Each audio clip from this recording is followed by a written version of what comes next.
So today I want to talk about adding narrative to your drums, ensuring that they become part of the storytelling process alongside the music in your track. So often producers go to all of this effort creating a wonderful musical arrangement, only to have a static drum loop.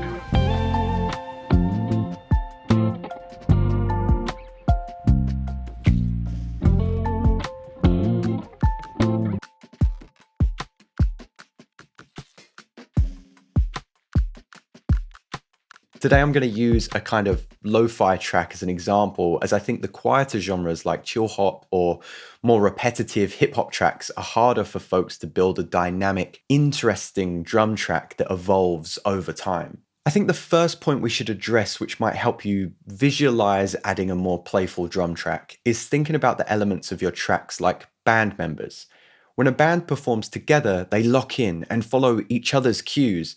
If a band gets quiet, the drummer also follows. This isn't just coming down in volume, but maybe also adjusting the playing style too. As the band builds, the drums get louder, sure, but again, they might play a fill or crescendo on the toms or open up the hi-hat to add some more like sizzle tone. I'm hoping that's easier to visualize in your mind.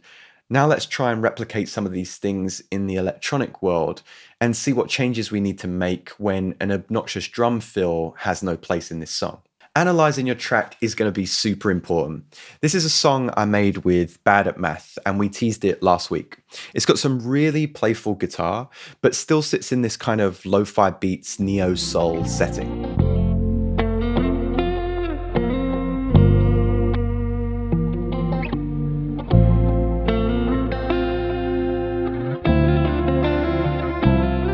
As a precursor to what we're going to look at, you can see that this is all of my drums, even in a lo-fi track. It grows in this linear fashion, and we're going to build it out towards the end of the beat. My drums need to be quiet and need to complement the music here. So of course, sound selection is going to play a huge part. Today, I'm mostly using sounds from my pal Ghost Naught's new Perks for Cooks pack. You can of course get samples from all over, but making them sound in keeping when they're coming from various sources is maybe a lesson for another day. So let's make it easy on ourselves this time round and just populate a drum rack full of lovely percussion.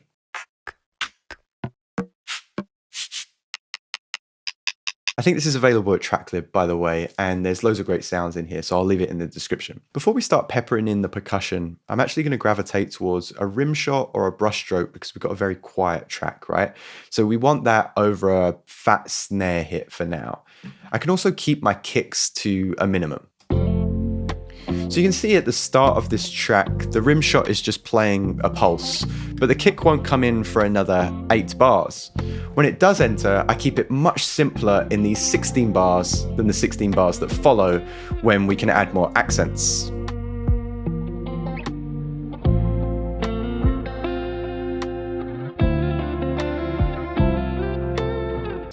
This is essentially locking in with the bass and establishing the groove. At the start, the bass is playing these long legato notes, so my kicks are pretty simple. As the bass becomes more playful, I can also do the same with my drums, adding a couple of extra hits. So here's the next 8 to 16 bars. More playful bass. So a few more kick drums added. Not creating anything too busy, but just establishing a groove. Now I chose all of those percussive elements as an alternative to big drum fills. These are in-keeping sounds from the same pack, remember, which I can use interchangeably to create like little moments. I find that these work best towards the end of a bar, but they're also complementing the crescendoing riff of the guitar. I'm going to turn these up just so you can appreciate them a bit more.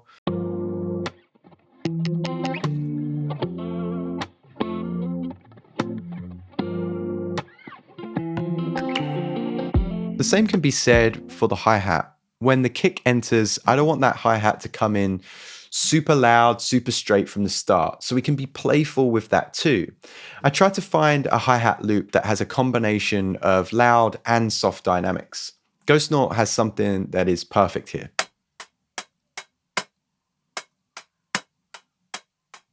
This allows me to chop up various accents so it feels like we're kind of teasing the metronome.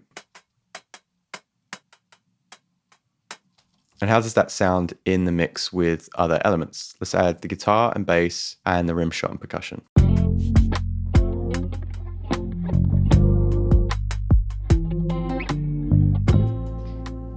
You might notice that when we start to build in other busier elements, the hi-hats become a little bit more straight. And then later on in the song, they're going to be completely straight. So you can see that there's kind of a cause and effect here, a question and answer. When we build in one busy element, it has its time to shine. And then as we build in another busy element, we make that thing a little bit quieter and a little bit more straight. Let's bring that hi-hat down and talk about dynamic elements.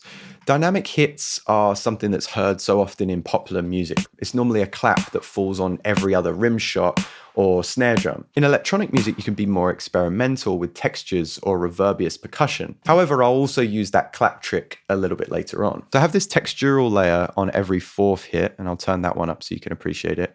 But then I also have this kind of beatbox snare that Ghost Note's given me. And again, we'll turn that up on this track here. And that is playing every other rim shot layer.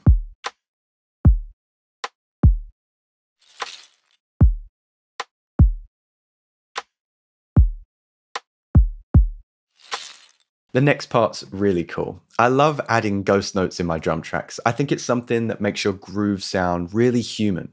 There's little imperfections in here. So what I do is I find a groove that is covered in ghost notes. Isolate those small parts. Consolidate it, and then add EQ, some saturation, and it's a lovely little way to mix in the rest of your accents.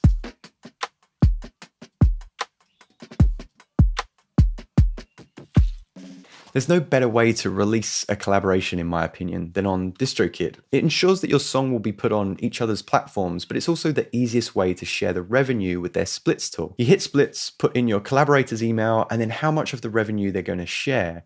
You can do this with a bunch of folks as well. It doesn't have to just be one person. Easy. There's discounts in the description. Let's get back to the video. At this point in the track, we have a little pause, and it's the perfect place to signal with another piece of percussion.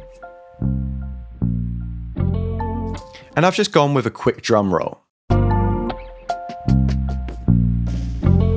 It's very subtle, it's very complementary.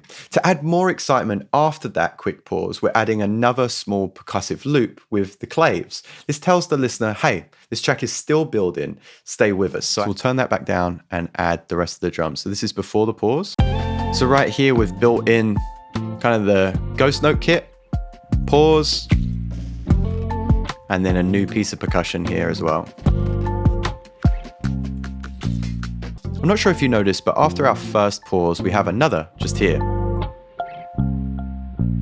This is before the guitar goes into more of a lead section, but we don't need to signify it with a big feel. We just need an open hi-hat and maybe an offbeat snare. That works great. So we've got that in our little ghost notes section right here. Just super subtle.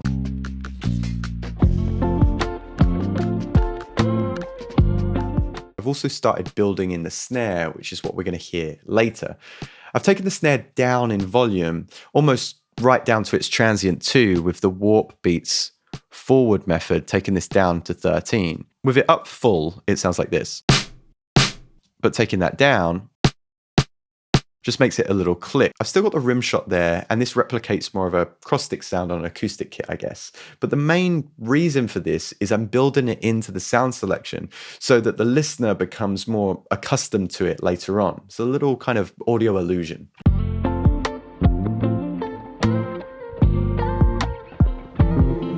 Now at bar 48, this is going to be the perfect place for a drum fill, and we'd definitely do that in rock or pop music. But in a cute, quiet genre, I'm going to do the opposite, and I'm going to choose more light percussion. Things like chimes or rides are perfect to give the song a break from all of the drums and just that like lift to your breakdown.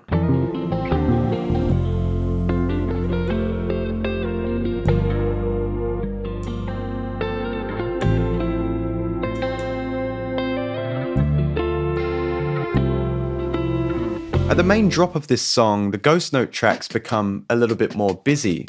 I've introduced the main snare as well, and I've kept the rim shot in, but it's mostly lower in the mix. I've also added these claps to give it some body, but I've got a new dynamic hit here, which is this tambourine with some reverb.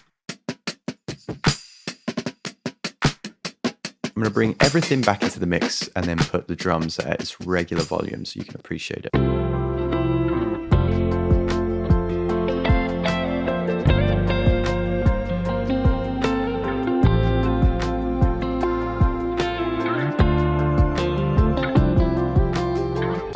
After 8 bars, I'm going to introduce the ride cymbal once again as a new pulse, and this is going to grow in volume throughout the rest of the song towards the end. And after those 8 bars, I'm going to introduce this shaker here. The point of the shaker is that this is a double time element that your audience is so accustomed to hearing over almost every pop music for the last 5 decades. So it's the perfect way to signal to your listener that we're approaching the end of a song. And as your shaker approaches its maximum volume, another riser and chime hits to signify to the listener that we're on kind of the final part of this song. As a drummer, I don't want to overplay, so to translate that into the electronic world, I'm keeping the ghost notes pretty loop-based, and they're going to play the same thing kind of every 4 bars, instead of being a little bit more random across 16 like they were earlier. It's in this final 16 that I have that dynamic clap that I mentioned earlier. Every other snare hit drenched in reverb. Let's put all of the drums together.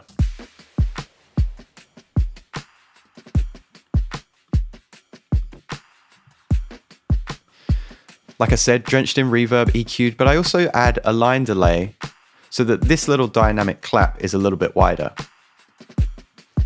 And we'll add that to the music.